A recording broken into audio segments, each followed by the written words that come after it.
It popped up as, okay. Welcome to another edition of The Best Business Minds, where we interview business leaders and academics that write thought-provoking books. I'm Marc Kramer, a serial entrepreneur who consults with family businesses and entrepreneurs. And as you all know, I'm currently teaching entrepreneurship at Vinh University in Hanoi, Vietnam. Today's guest is Grant Van Ulbrich, author of the book Transforming Sales Management, Lead Sales Teams Through Change. Grant, welcome. Thank you. It's so nice to be here. I really appreciate Oh, the honor to be on. so great to have you here. So, Grant, before we talk about the book, why don't you give us a little bit about your professional background? Sure, I can happy to do that. Again, to all of your listeners, thanks for letting me be here today and to share the message, transforming sales management, lead sales teams through change. I am a 25-year veteran of the cruise industry. So I work for Royal Caribbean Cruises as my main career pathway. And I've spent 15 years on board ships as a senior officer, floating around the oceans around the world, seeing all types of different customers and different destinations and helping them explore and have the best possible vacations ever. But what my main role is to lead sales transformation. So I do have an American accent and I am living here in London. From this base, I lead all international sales teams and I bring this science and the sales science and psychology into sales, into the academy and curriculum, so that we can make sure that we're armed in the ways of selling in today's world of the way people want to be sold to. But in addition to that, as you can see with my signia here, I have a company called Scared So What. And Scared So What is the world's first personal change model and system. And it started out just as a model in my research in sales transformation at the master's program here in London. But it has since grown, and we're helping people all over the world now learn how to manage inclusive change for themselves. So that's a little bit about me. Well, I have to tell you that my mom would cast me aside in a second to have you as her son, since you work Oh, for the cruise industry, because my mom's been on more than 50 cruises and been many times on Royal Caribbean.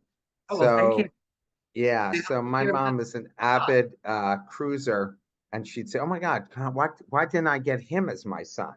There you go. It's been a good life.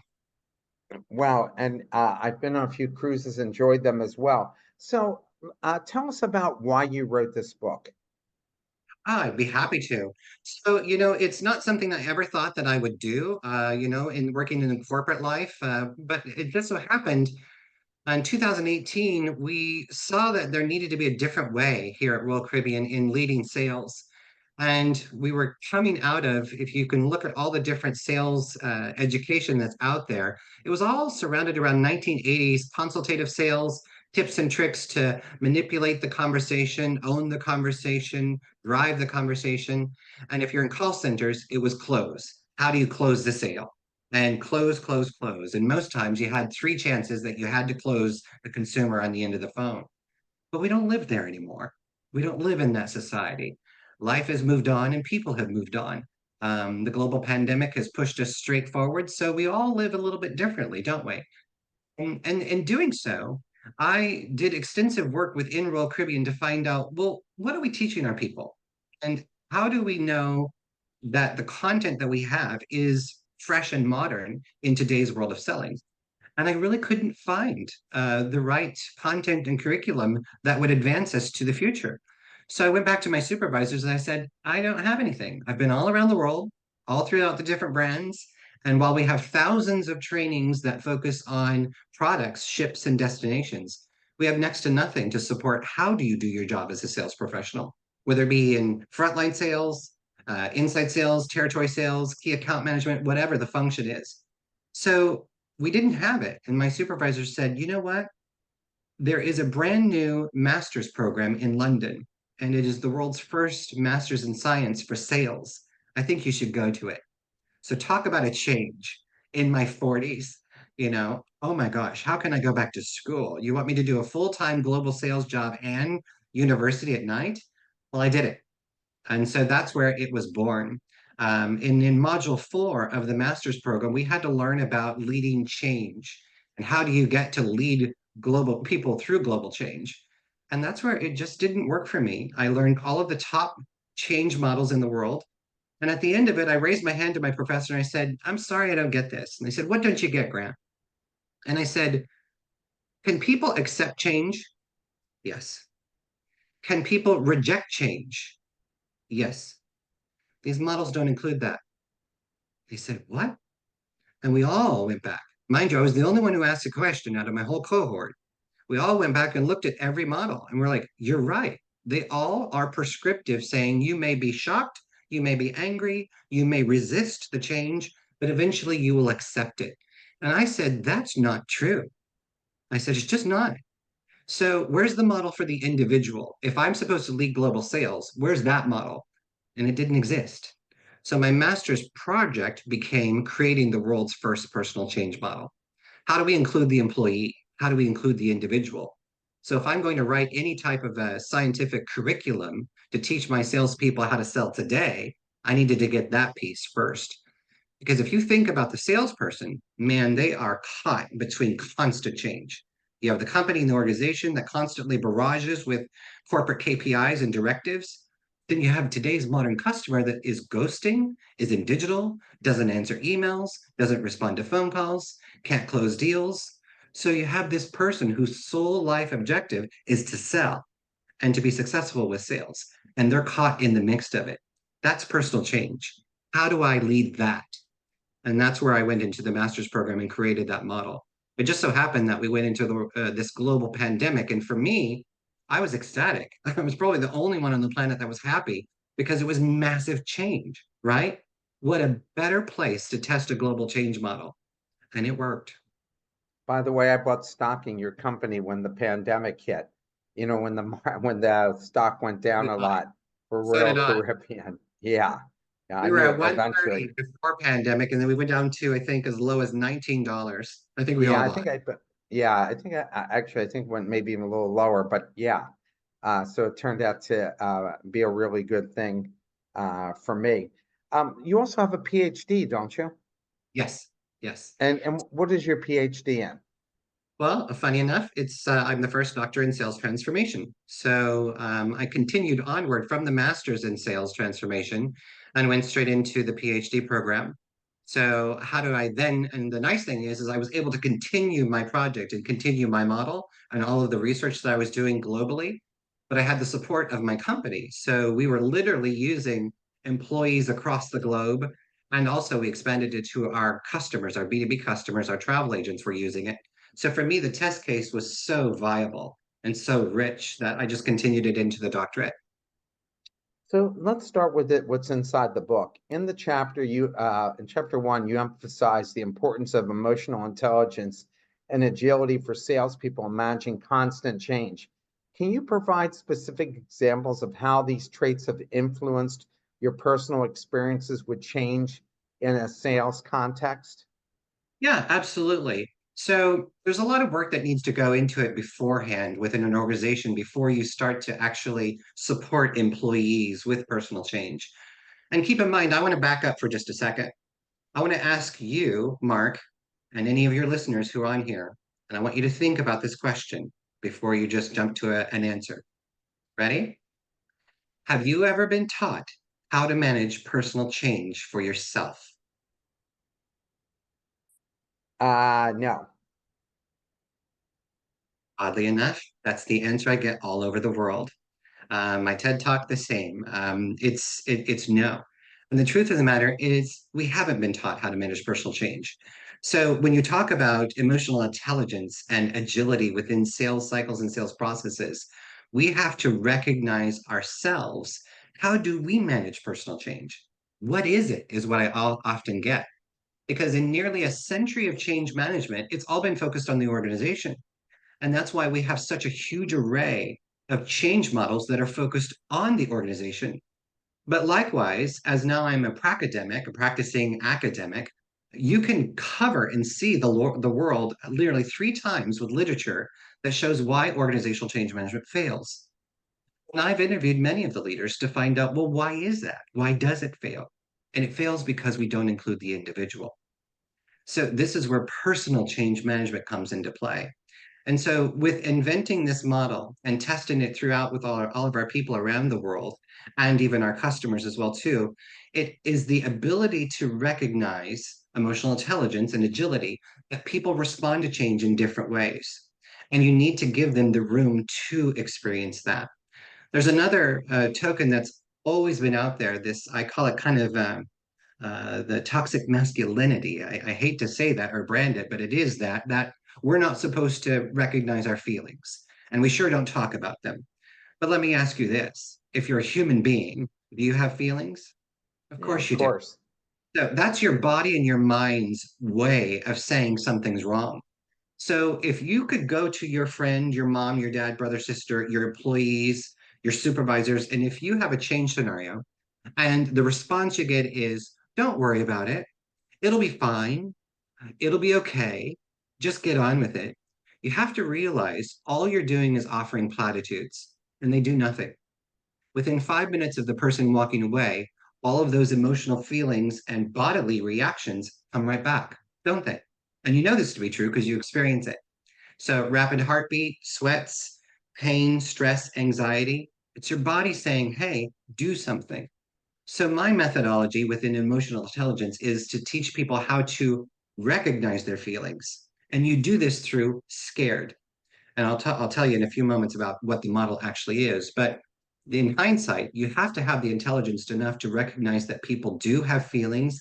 Instead of ignoring them, instead of deflecting them, we need to actually get them to critically reflect on them. What are you feeling? Let's pull that out. And what decision can you make with the evidence that you've produced? If you can make an informed decision, then you're far greater than making assumption and living in fear and assumption.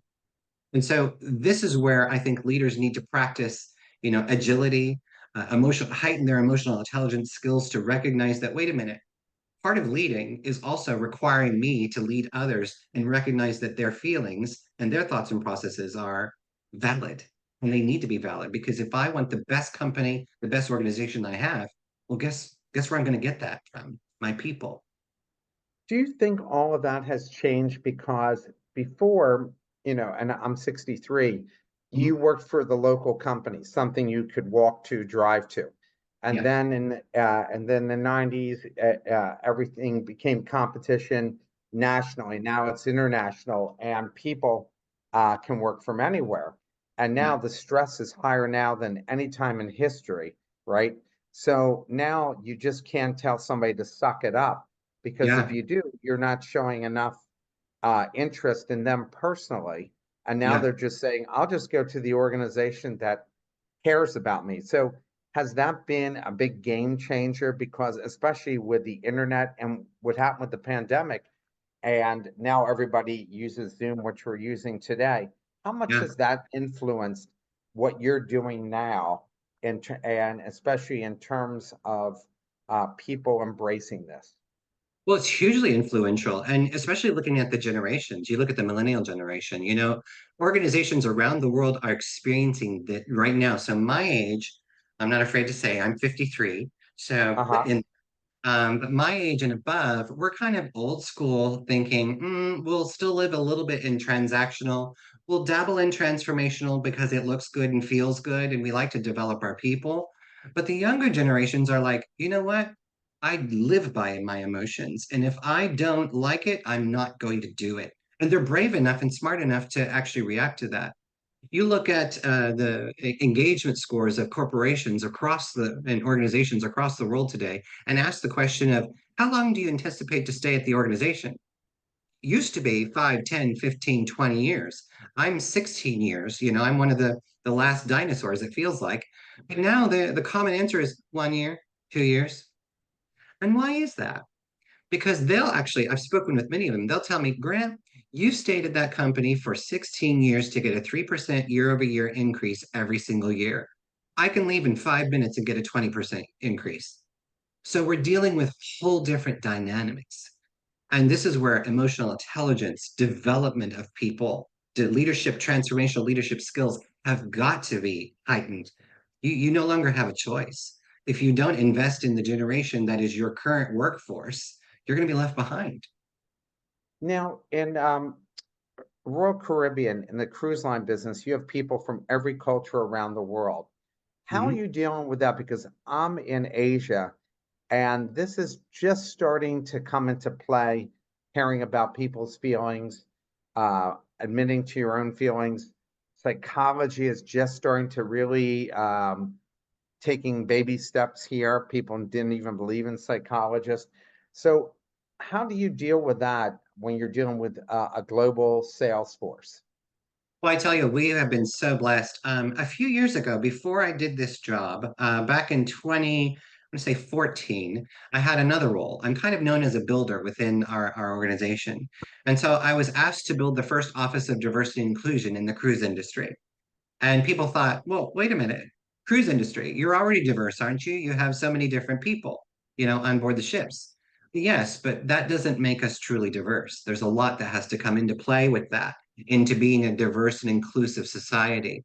So this has been going for a while, but I love Royal Caribbean has been so far ahead of the game in believing and championing their people worldwide.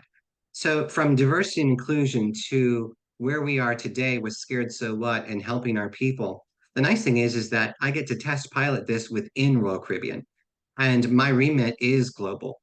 So you talk about Singapore and Southeast Asia, etc. I was literally there last month teaching 40 people Scared So What. And it's amazing how they're so open to something new, especially when it relates to them and their identities. And you're giving people the permission to actually speak about their feelings, teaching them how to reflect on them so that they can make better decisions, and then teaching them what no other change model does. So what? What's your so what plan? What can you do about the change? And I find from across Asia to Australia, Latin Caribbean, people are hungry to learn, and people are hungry to find new ways to make themselves better and to compete and to grow, but most importantly, to enhance their own lives. You mentioned utilizing various change models such as Lewin's and Cotter's to guide organizational and personal change. How do you recommend sales leaders select the most appropriate model for a particular change scenario, especially when dealing with complex or nuanced situations in the sales process? Well, and that's a tough one, right? Because until I went to the master's program, I knew nothing about organizational change models. The only thing I did know is that we had change leaders within human resources. And if I had a problem where I was going to roll something out, I would go to them for advice. But it was interesting through the master's that I was able to open my eyes and say, well, wait a minute, this does have a place in sales, and especially with salespeople, what we do each and every day. It's constant change. So how am I going to lead that and how am I going to manage that? The first thing I would advice I would give salespeople is to get my book. I hate to be a shameless plug, but you know what? I did the work. In doing the master's program, I had to read hundreds of different books. And it frustrated me, which is what led me to write this book. It frustrated me that every one of these organizational change models are singularly written. They're only written one by one in their own books or their own journals or their own publications. So when I wrote Transforming Sales Management, I wanted one book that had the world's top 8 change models in one place so that the sales leader, or any leader for that matter, could learn about them and learn what they were intended to be used so that you use them correctly. I have often said change management is like a mechanic. You can't use the same tool for everything. So stop trying. Use the right tool for the right process. And this is where so many people do not know what they should be doing. So change models can be very successful when they're used for the appropriate situation. And I explain that, as you well know, in this book. But then I also explain, well, why does it fail? And it fails because we lack the inclusion of the individual. And then Scared So What helps to bridge that gap. So I would guide sales professionals. You need to educate yourself on change management. There are a lot of models out there. But again, if you can get my book, if you can look on my website, etc., I'll tell you what the top 8 are in the world from my point of view and my perspective that are most popular and most agile. And then you can blend them together with Scared So What so you're truly successful with change. In your experience with using change models, like I hope I'm saying this right, ADKAR and Yep, Kotter's 8-stage model. How do you absolutely. recommend addressing resistance from sales team members who may be hesitant to embrace change, and what strategies have you found to effectively engage and support them through the process? I think that's Yeah. a huge problem with salespeople over the age of 50 who think they've seen it and done it. You're so right, Mark. And the missing piece, as I shared with you earlier, has been, well, what's the personal side? What's in it for me, right? And especially with my age and up, why do I need to know this? Why do I need to change? I've lived a whole life of not needing, and I've made it this successful thus far. Well, guess what? If that works for you, that's great. If you're open and would like to learn more, even better. But if you're in a position of leadership and you're leading generations that are underneath you don't have a choice. You need to learn how to support your people. So, my favorite models out of all of the top eight that I've given you, Potter's model has 8 steps. Absolutely love it because it's clean and it's direct and it's insightful and it's easy to follow. It's 8 steps around one circular. This is interesting because John Potter, he actually had another version before. He had the 8 processes of change, and then he changed it to the 8 steps.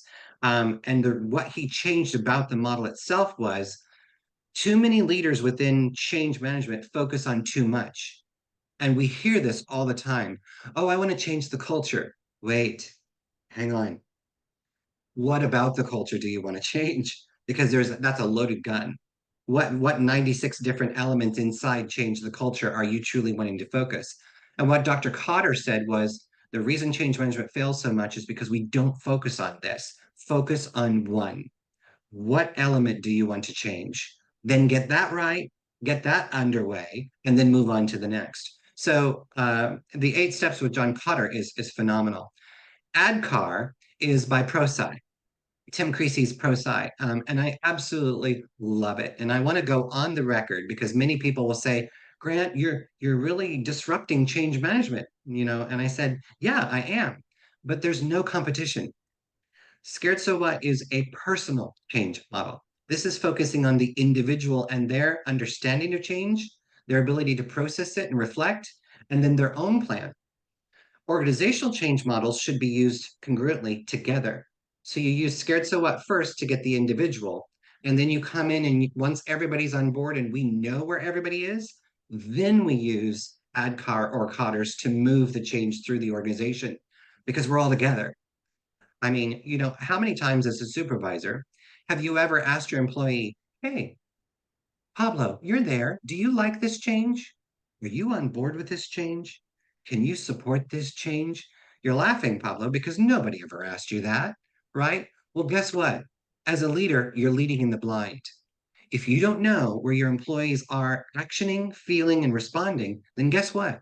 9 times out of 10, they're going to be actioning themselves out the door. And that's your fault because you didn't look at your money that's walking out the door. You didn't look at them as an investment. And that's exactly what they are. So this is where ADKAR comes in and plays very well. And many people had told me, Mark, they said, well, Grant, why did you make this new model? You didn't need to do that. ADKAR is already there and it includes the individual. And I said, well, where? And they said the D stands for desire. That's all about personal change. And I said, let me ask you one question. What happens if the individual doesn't have the desire to change? Can you force the rest of the model on them? No, you can't force them to have the knowledge. You can't force them to have the skill sets, and you can't reinforce them. You can't force them to do anything. So you need to focus on that personal side of change first. Then ADKAR works flawlessly. In your discussion about the Sarah curve, you mentioned that there's an additional letter representing hope, which is sometimes included in the model.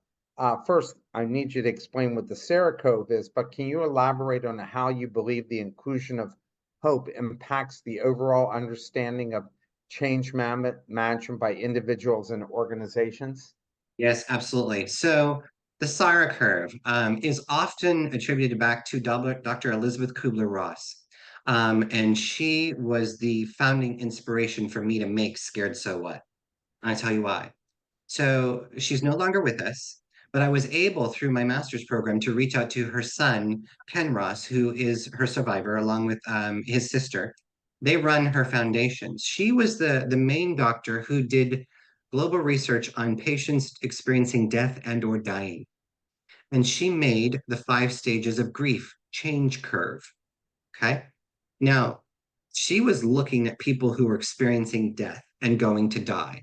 And she was annotating what are the stages that they go through. In actuality, she came up with 13 stages, Ken tells me in our interview. But doctors and other leaders couldn't work with all of that. So she said, well, that's not my intent. My intent is to facilitate a conversation with the patient. And so what she did was people came to her from the business sectors and said, hey, can we take your model and can we adapt it to business? And she said, no, I'm not a business leader. I didn't make this for business, but they did it anyways, which was so interesting. So SARA, SARA stands for shock, anger, resistance, and acceptance. And there was an H within her model that is you will sometimes find referred to as hope. How? And why do you use that? Because regardless of who you are or what you believe, talk about believing, hope is an internal motivator. If you have hope, you know how to do something, or if you have hope that something will work, then chances are you will give more energy to it for yourself because you have belief in it. If you have no hope in it, or you have no understanding of how something's going to work, you won't put the energy in for it. So, hope is a main driver and it is very personal. And so people use it, don't use it. It's funny because there's a gentleman named David Rogel who uses the SARA curve. He attributed it back to Dr. Kubler-Ross, who didn't make it. And I highlight this in my book. I explain the interview with Ken, her son. But he uses it for employee evaluations after 360-degree evaluations. And I just find this so odd because, God bless him. I hope it works.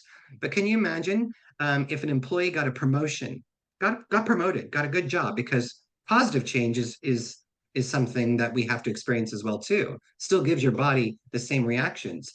Anxiety, perplexity, all of this comes to positive change. So if an employee gets a promotion, are you telling me that they're going to be shocked? Maybe. Are they going to be angry? Probably not. Are they going to resist? Most likely not. Will they accept? Yeah, maybe. So the model has to be used for what I shared with you earlier, for what it was intended to be used on. And that's where I talk about tools. Use the right tool for the right job. So this is where you have to figure out with emotional intelligence, how do we focus on what the individual needs? And how do we help them through change? Does that make sense? Yeah, no, no, of course. You highlighted, and this goes along with what you're talking about now, Dr. Kibler-Ross intended her 5 stages of grief as a framework for a conversation rather than a rigid model. How Yeah. can change leaders effectively use her framework to facilitate meaningful discussions around change within their organization? And what strategies might help in ensuring that these conversations are actually productive and people just don't look at it as bullshit? Yeah. Well, first and foremost, I'm just going to be very bold. I would guide them not to use her model for business cases. Why? Because that's not what she built it for. It didn't. That's like me telling you to put a Mercedes tire on a Volkswagen. Um, might be a different size, might not work, may work. What happens if it doesn't work? You know, if you're going to use tools, use the right tool for the right job. So she built that as a flexible conversation piece on patients who are experiencing death and dying. She was aware that business people were using parts of it, SARA, SARA, to help drive business. And she said, yes, if employees are experiencing change, negative change scenarios, then yes, they could facilitate that. But that's not what she built the model for. So you have to keep in mind that as we started this conversation out, person can accept change, they can reject change, but they can also be stuck in the middle, which is a dangerous place called indecision. And indecision means they went straight into assumption. They haven't done the work. They haven't done the critical reflection to process what it means to them. And we see that a lot today, not just in sales, but if you turn on the television, anywhere in politics, you see it everywhere. Assumption is the main groupthink driver of discussions and thoughts today. And I think we all do a lot better if we would learn how to process personal change for ourselves. So I would advise you not to use this her curve model for business use. Which is why I would focus you on scared so what, because it is based on the principles of her model. Am I surprised by the change? Am I conflicted or do I champion the change? The C. What actions could I do? This is me taking control. Now, because I'm taking control and getting information and I'm getting out of assumption, am I rejective of the change or am I receptive of the change? And keep in mind, as I shared earlier, you can reject change. So what? What are you going to do? That's where we go wrong in organizations. We think that we will just magically, transactionally tell people to change and they're going to do it. It doesn't happen, folks. It wasn't happen to you. You wouldn't like that for yourself. So why would we do that to our employees? So that's the R, receptive and rejective. And then could you explore any other options or opportunities before you make an informed decision? And in that D for decision, it's a favorable decision, meaning I like the change. It's an unfavorable decision, meaning I don't like it, or I'm stuck in indecision. So these are the processes that you need to learn with critical reflection to manage the change before you go to an organizational change model. In your experience, how can leaders effectively support team members who are in the immobilization phase, which you'll need to explain, of a negative change where they feel confused or disoriented? And what specific strategies or interventions have you found to be most beneficial in these situations? Does that usually happen when sales aren't coming or there's a down cycle in a industry? Absolutely. Well, it happens every day. So, you think a start of the week when the numbers are not coming in for the sales and the revenue people, right? Then all of a sudden the leadership starts to push, what's going on? Do something, do something, do something. What are you going to do? In sales, it's all about the actions. The actions is what generates results. But we don't talk about the actions very much. We actually talk about the results and expect to look at spreadsheets and say that they're going to change. This is where you cause the sales professional sincere anxiety, stress, and yeah, they get into the immobilization. They get into the uncertainty. They get into influx of indecision, and I don't know what I'm supposed to do. So, how do you get people out of that? Well, the first thing that we recommend at Scared So What is that we need to transfer this knowledge. So, we work with organizations to transfer the knowledge in a certification program. It's the first thing I do.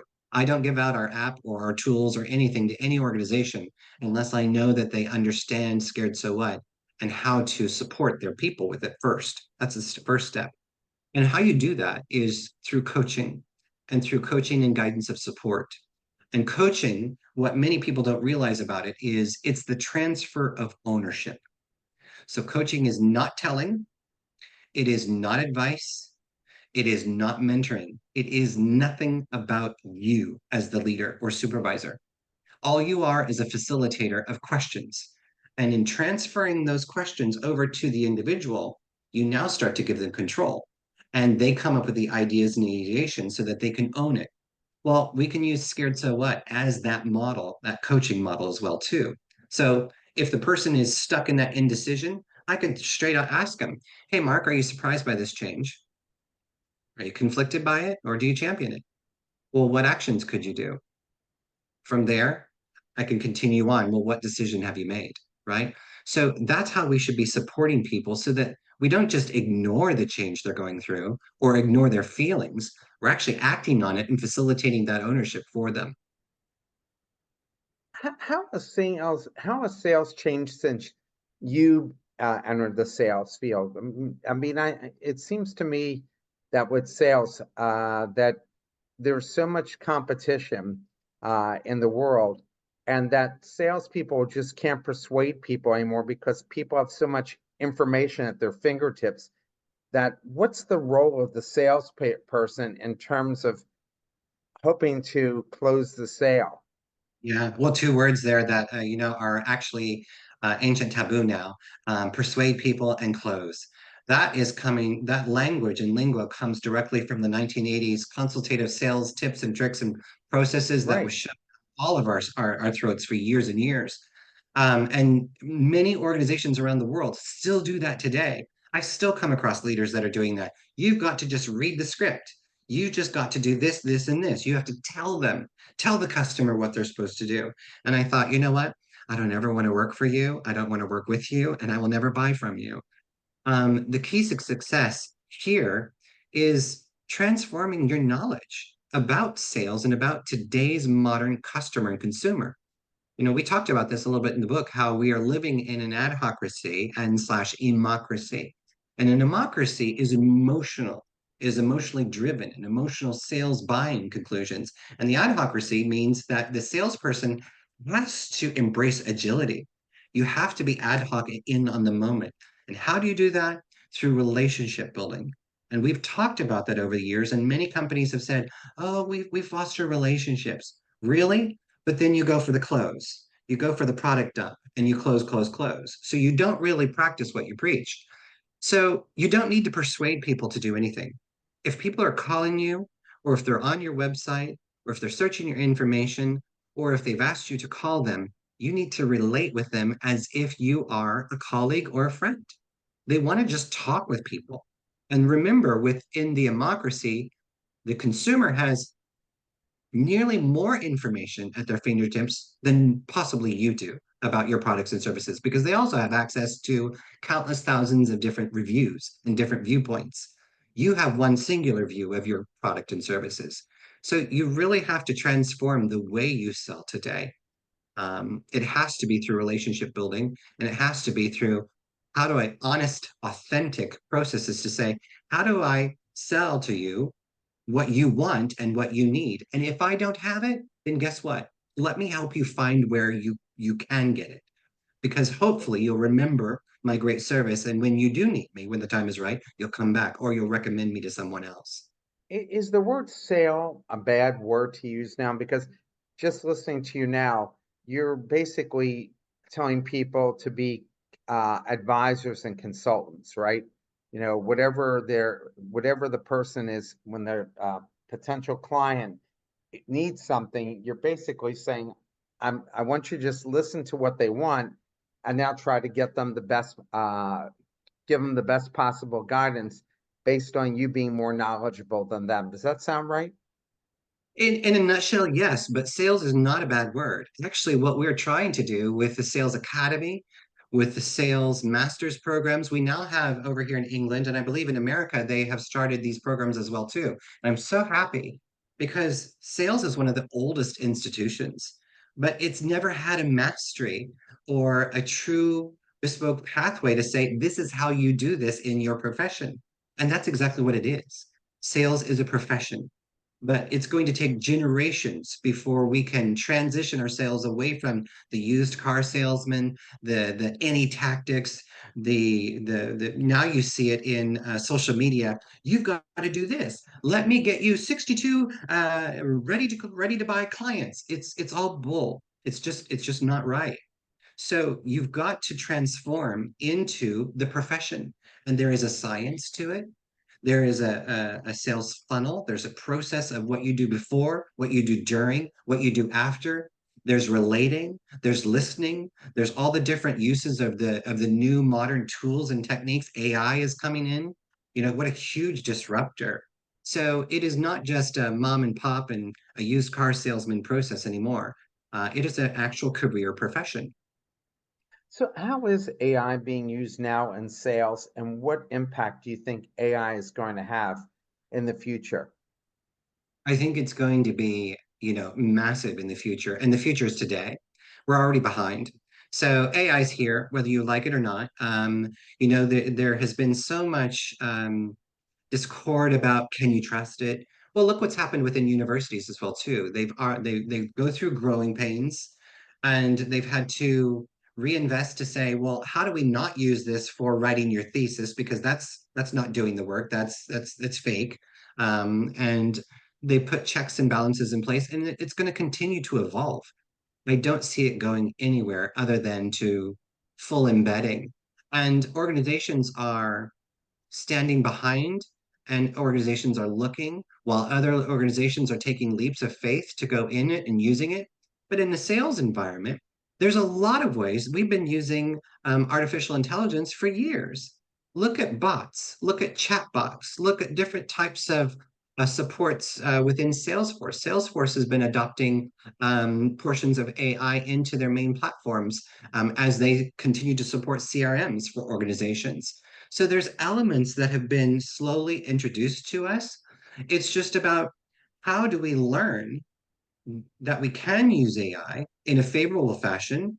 How do we learn to use it in social selling? Social ways of selling. You look at all of the different skill sets of how can we use it to write emails, to write campaigns, to make the key account manager's job much simpler. How do you get the salespeople out of all of the admin tasks? Well, AI can do that. AI can be very, very favorable to help that journey. So I think it's always going to be here now. It's one of those things like remember when the internet first started? People said, "Oh, Yeah. we'll never do that, right? We won't have that." And then we had the dial-up. Welcome to AOL. You've got mail, and look where we are today. So I think it's here to stay. It's just about you. How will you embrace it, and what will your journey be? It's going to evolve. Given the emotional nature of decision making in the emer, em, em, ha- Democracy. democracy, but I have Yeah, a hard time big pronouncing word. it. Yeah. What specific strategies should sales professionals implement to build trust and connect with consumers on a deeper level? Yeah. Well, as I shared with you, adhocracy and democracy. You look at the eras of time over. Democracy is the word. Yeah. There you go. And I've actually documented this extensively in the book, and given you diagrams of the eras so we can people understand where we are today. Democracy is all about emotional selling, emotional buying. So, as a consumer, and see if you relate with me on this, do you look at a brand and does it mean something to you? Like if I look at Coca-Cola, oh, that's my favorite. I really like that over Pepsi or someone else. I'm making that up, by the way. I like all kinds. Yeah. Um, Yeah. Yeah. you have a liking, you have an identity, an affection towards something. Well, the younger generations, millennials and even lower, the newer generations, they want to know more about brands. They want to know who do you support? What political party do you support? Are you contributing to campaigns and things that I like?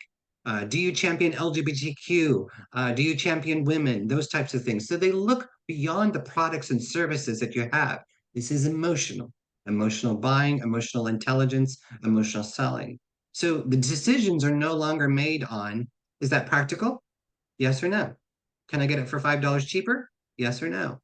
And to an extent, yeah, some of us, my age and up, still do that. But the democracy is about how do you reach the emotions? And you see this a lot in marketing.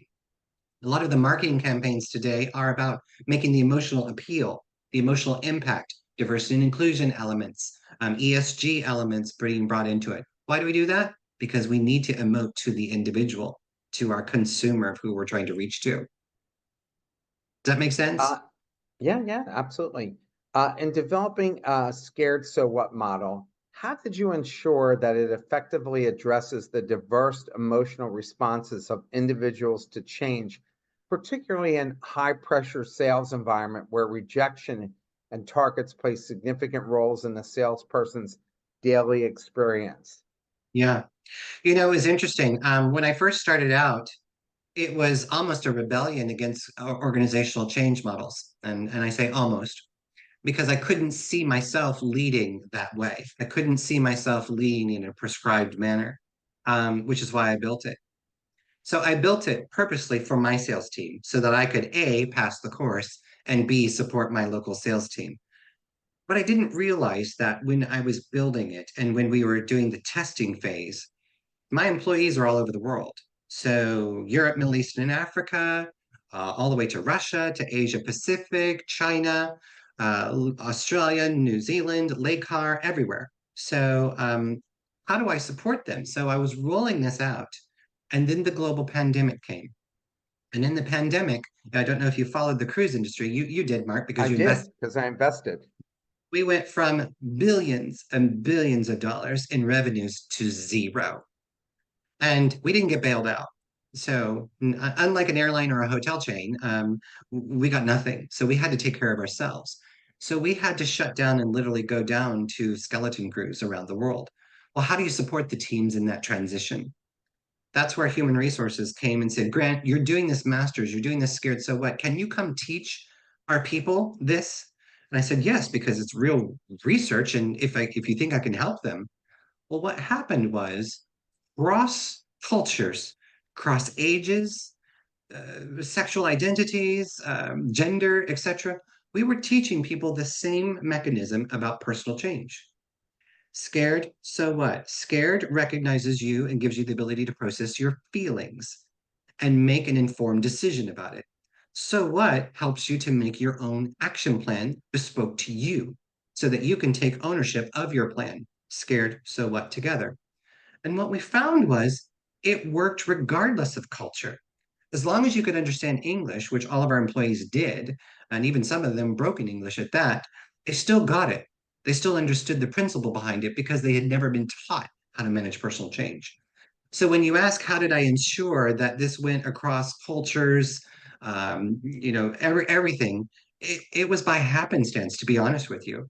But the amount of data that came back from so many users around the world using it, it then was so impactful that my company said, well, wait a minute, can this work for our B2B customers as well? And for Royal Caribbean, it was travel agents. And I said, well, yeah, we're human beings. I made this for my salespeople, but let's give it out. Let's help. And so we did through a program called RCL Cares. And in addition to money and support and life support that we gave for the travel agents, we also said, here, start to learn about personal change because we know you're going through it. And in that, I was able to track the data of the thousands of users using it. And then I was also able to learn through interviews. We had children as young as 14 years of age using the model and going, Mom, Dad, I'm no longer scared. Here's my so what. This is how you manage this. And it was just so impactful. Sorry about that. So impactful that it reached way beyond our organization and went directly to our customers as well, too, and their families. So it went just very holistically, organically. Can you elaborate on specific examples or case studies where scared so what model has been successfully applied in various personal change situations and what outcomes or insights were gained from those experiences? I'd imagine you probably did some of that for your PhD. Oh yeah, Mark, and I could give you tons of different examples. If you think from the salespeople, especially in key account management, you're brokering sometimes very large deals, getting new business and business development as well too. And in using Scared So What as a coach, I could come back and coach them. So for example, to anybody in the call, Serge or David or Tom, how do you feel about that change? Are you surprised by it? You didn't get the deal. You didn't get the deal. It didn't get signed or you got ghosted. And I could coach people through the change scenario. So much so that it was better than me saying, oh, don't worry about it. You'll be fine. You'll get the next one. It was true psychological support. Let's process your feelings because they're valid and they're important. And I want you to process it so that you can do something about it, right? That's the missing gap. As leaders, we typically say, don't worry about it. You'll be fine next time. Better luck next time. It'll be okay. But you leave the employee always going, well, how? How am I going to be okay? How do I do this if it happens again next time? So those examples were a plethora. But I give you a really good example. Again, during the pandemic, towards the end of the pandemic, we had to close one of our offices and I had to let go several hundred employees. And I was the last person standing. And in using Scared So What, it was a shocker. We expected the employees to kind of check out mentally, because we were all going through this on the planet. But what they did was they came back to us in the leadership and said, I'm no longer scared. Here's my so what. This is what I need. What? Yeah, I've thought about it. I took the time, I did it, I went through scared, I've made a decision. This is what I need. This is my so what. And then they went back to work. So not only were they more productive, the mental garbage or the mental leftover or the mental uncertainty was left behind because it was processed. So then you had people actually going back and doing their work. They were able to process what was preventing them from working. That is impactful. Can you imagine in any organization how much that happens? Boss says this, somebody says that, another employee pisses you off and says this, and the employees go back and they sit and stew at their desk, right? Or at home, wherever they're working. Happens all the time. It Yep. happens daily. But what if you could get people through their personal change so that they can get right back to being their very best and contribute to the success of the organization? That's impactful. And to every organizational leader who's spending money on change management and change leadership, you should be focusing on this. If you're not doing focusing on the individual side, you need to ask yourself, what are you doing? So there's a question from the audience. Coaching is facilitating the unconscious to become conscious, and from there, the coach can discover his or her own known or unknown resources. Um, can can you tell us about any examples that you have or seen or researched in this area? Yeah, I like that. And I don't know who said that, but you're spot on. Was that you, Pablo? You're so Yeah. super. It's so right. And thank you, because it's nice to have refreshing people who are actually articulate and on the right path. Coaching is about making what's unknown known. And that's where I said earlier, it's the transfer of ownership as well. So it's not about you expressing how you are the greatest leader, the greatest boss, or you have all of the answers, because here's the most interesting thing. We do a disservice as leaders and we don't even know it. So as leaders, when somebody comes to us in that situation, then they say, "Hey, boss, I don't know what I should do. Tell me what I'm supposed to do." You have a choice. You could tell them what to do, or you could coach them. And let me give you the outcomes. If you tell them what to do, Pablo's going to go away and he's going to have about 65% energy. And he's going to go, "Well, he told me to do this." And so, since he has about 65% energy, he'll go do 65% of work. And it might not work. And when it doesn't work, he has a free permission card to come back to you and say, "I did what you told me to do. It didn't work. Now what?" And that's your fault. And you're probably going to get mad and say, "You didn't do it the way I really wanted you to." That's again your fault. So that's transactional leadership. Transformational leadership says, "Wait a minute, this is a moment to coach. This is a moment to transfer that ownership and make what he doesn't know known, because I guarantee you that person does know." So I use coaching and I say, "What do you think you could do? How could you do that? Could you go do that now? What do you need to do that?" What I've just done was I facilitated their thinking. They now own it and go away with probably 95% ownership. And if they go away and it doesn't work, the worst thing you could do is chop them down. But the best thing you could do is say, "What would you do differently? Could you go do it differently? What do you need from me? Now I'm going to follow you as as an employee wherever you go, because you're developing me and you're believing in me and empowering me versus you're just telling me what you've done in your past." So I love that. Thanks, Pablo. They're everyday examples, but it's a choice, an absolute choice that you have to make. And people will also say, "I don't have time to coach, Mark. It's too much time." Well, guess what? Some of my best supervisors coached at the water cooler or coached in the hallway. And I would come to them and I would go, "Hey, boss, I don't know what I should do." And instead of them telling me what to do, they would say, "Well, what do you think you should do? What would you like to do? Can you go do that?" And then they would keep walking. Or "Walk with me." You've heard that before. "Walk with me." And they would use coaching. Yes, all the time. Yeah. Um, in your experience implementing Scared So What model, what specific feedback or insights have you received from sales team members regarding their emotional responses to change? And how has that influenced further development of the model? Yeah, it's that's a really good question. When you develop a model, obviously it should go through several iterations, right? You would think. Interesting enough, I developed this model in 2019. The model itself hasn't changed at all. It's proving to be very effective at managing personal change, and it's the world's first personal change management model. What has changed is the tools that I use to deliver it. So rather than just having a model, I said, "How do I get this to people so they can manage it for themselves?" So I created an app. And we created the first generation Scared So What app, and it's out. You all can download it. It's the orange logo, and it's free. It's on Apple and Android. Go ahead and try it. And what I did was I used psychology to make a quiz, a scared quiz. So any change that you have, go take a quiz. What I'm doing is I'm inviting you into critical reflection and now giving you the permission to reflect and take ownership. What the quiz does is it gives you a visual representation, red, green, or gray. Red is unfavorable, green is favorable, and gray is indecision, meaning you didn't do the work or you can't decide. So now it takes the change out of your head, makes it visual, tangible, something that you can manage.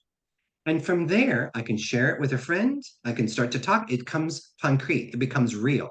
Change is no longer hypothetical, it's something we can work with. Where all other change models stop is the so what. So inside the app, you can build your own digital so what plan. What's your strategy? What are your options? What's your way forward? What do you have hope or how? What actions will you take? And how do you take ownership? So, scared, so what together is your complete mechanism in one app for you to manage change for yourself. So I made that, put that out to the world, but then quickly I found out through organizations that they said, well, we want to be able to see this, this, and this, and can we do this? So we made a second generation called the So What Pro app. And this we just launched with a major UK organization. It's live and it's out there now today. And we license this to organizations because something unique that we've also done is we made the data visible. So, for the first time ever, an organization can see change management live as it happens. That means you don't have to wait for SurveyMonkey or surveys, survey fatigue, survey distrust. You can see blindly anonymized data, but you can see what's concerning people. You can see the favorability, the unfavorability, the types of changes. So now, as organizations, we have the first ever tool to empower our people to learn how to manage change, but also see the change culture in one place. And so the model, the tools to deliver the model is what's been evolving. But the model itself, to answer your question, Mark, has been solid. It sounds like you've put it. How many hours did you put into building this model? I started in 2018 in the master's program. It's now 2024 and I'm a doctor and written two books, published multiple journals. So hundreds and hundreds and hundreds of hours. Regarding the scared quiz, you'll have to explain a little bit about that as a tool for individuals to assess their feelings and reactions towards change. How do you envision integrating this assessment into ongoing training or professional development for sales teams to ensure they continuously learn to manage personal change effectively? And are there plans to refine the quiz based on participant feedback? Yeah, absolutely. So there's one approach that I do with organizations now today. For individuals out there, if you want to learn how to manage personal change for yourself, download the first generation app. It's the orange logo. So everybody has the ability. I've made that free for everybody to go and try themselves. But if you're an organization, we have enhanced through all the feedback that we've learned from users around the world. We've enhanced the options and opportunities. And again, as the data insights, I put that into the Pro App system. And what I do is I'm not going to sell you the app or the process system unless I know that you as a leadership team actually believe and want to do this. Because if I did and you didn't, it would fail. And that's, I think, unique. And that's me living my authenticity. I'm not going to sell this program to you until you go through the certification program first. I need to make sure that you have the knowledge, the understanding, and the aptitude and the capability to actually deliver this in your company. And that involves coaching. And so we have to do the transfer of ownership first to organizations. Once that's done, then when you're ready, we'll cognitively together launch this for organizations. And then the pro app goes out and the data insights goes out. So this is how you can get sustainability and also how you can ensure buy-in. Because a lot of companies are just doing tick boxes today. We did this through diversity inclusion. Many companies are doing tick boxes to say, I'm going to hire these kinds of people. I'm going to hire this many females, etc. I'm just going to do it to look good. ESG looks great, etc. But the leadership truly didn't believe it. Inside the company, you saw the employees suffering in silence, and sometimes suffering in silence with quiet quitting. We saw that in 2023 as well too. $9 trillion impact to the global economy of quiet quitting. And you know what? Shame on organizations because you should be developing your people, fostering your people, and listening to them. And that's what Scared So What does. It closes that gap. So here's the last question, and we really have like 1 minute left. You highlight the importance of recognizing change detractors and providing support to them during organizational changes. What strategies or best practices do you recommend for sales leaders to effectively engage with and support these individuals to facilitate a smoother transition through change? Yeah, I talked about this a little bit earlier. When the leadership responsibilities, a transformational leader should be including all of their people. You should be empowering people and developing people, and you should be using coaching as well too. I know that sounds like a lot to do, but it's not. It's honestly not. It becomes a cognitive skill set and it becomes a way of working. So it doesn't take more time to do.